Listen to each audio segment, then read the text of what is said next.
দালাল এবার আমাকে খুব টাকা ঠকিয়েছে। এই গরুটা আসলে আমি কম দামের মধ্যে নিতে চাইছিলাম। এই গরুটা এটা 40, আর দালাল বলতেছে 1 টাকা না 2 টাকা একসাথে না, ওই আমাকে সাদা গরুটা দাঁড়াইছে।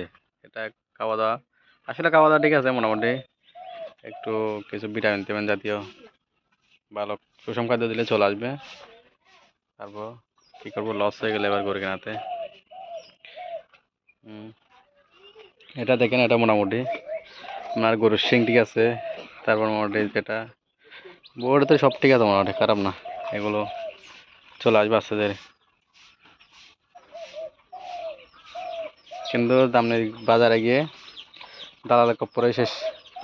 মানে এক গরু 1000-2000 টাকা বেশি দিয়ে কিনতে হবে 1 নম্বরে। 2 নম্বরে মানে গরু কিনে শান্তি করতে পারবে না। মানে নিজের বুদ্ধি আপনি গরু দিয়ে 2000 টাকা দিয়ে বেশি হয় তাহলে আমার মন মতো গরুটা কিনে যায়, কিন্তু কিন্তু দালালের বুদ্ধি ধরে গরু কিনলে তা মন মতো হয় না। দ্বিতীয় কথা হচ্ছে আপনার কিনে শান্তি পাবেন না। তো কিনে যখন ফেলছি কী করবো, আর কিছু তো করার নাই। এভাবে দেখি গরুটা আসলে আপনি কি বলছে, মেরা গরু দুষ্ট বেশি গাত গুস্ত না দেয়, কিন্তু ঠিকই খুঁজছে শুরু করে দিয়ে। জি স্যার, তোমার কোনটা গরু এখানে?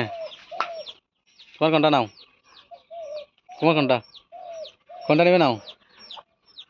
কোনটা তুমি, লাল বড়টা না ছোটটা, কোনটা তোমার বলো তো? এটা গত কোরবানির পরে কিনছিলাম,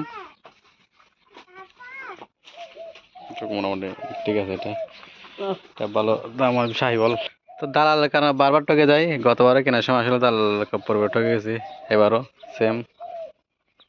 আসলে মোটামুটি এখন দেখে যাক কী হয়। 2টা কিনছি আসলে, এটা কিনছি 40 দিয়ে, আর এটা কিনছি আপনার 38 দিয়ে। 38 আর 40-এ কত হয় আপনার, প্রায় 78,000 টাকা। এখন এটা মানে বেচতে গেলে মানে আর 5,000 টাকা লস মতো থাকবো। কী করবো, কিছু করার নেই। দালাল কপ্পরে পড়বেন, এভাবে ঠকবেন। তাই আমি ভেবে না গরু ভালো মতো কিনবেন। মানে একটা গরু ওজনে কত হবে সেটা একটু দেখে শুনে কিনতে হবে। তো আসলে আমার অনেক দিনের শখ একটা গরু ফার্ম করব, শুধু মানে কোরবানির জন্য বড় একটা গরু খামার করব, কিন্তু আসলে জায়গারও স্বল্পতা, আর দিতে খরচা হচ্ছে, অনেক প্রতিবন্ধকতা আছে, সেটা পারতেছি না। সবাই দোয়া করুন আমার জন্য, আমার যাতে আমি কাজ করতে পারি। মাছ ছোটো থেকে তো বড় হয়। তাই এই বছরতে 2টা নতুন নিলাম, একটা ঘরে আছে 3টা করে মোটামুটি। দেখি কতটুকু আছে, মেরা করে নাকি কেউ সাইন করতে পারেন, দেখি আমি করতে পারি কিনা। বেশি কিছু করার নাই। সবাই দোয়া করবেন, অবশ্যই আমার চ্যানেলের লাইক কমেন্ট সাবস্ক্রাইব করবেন।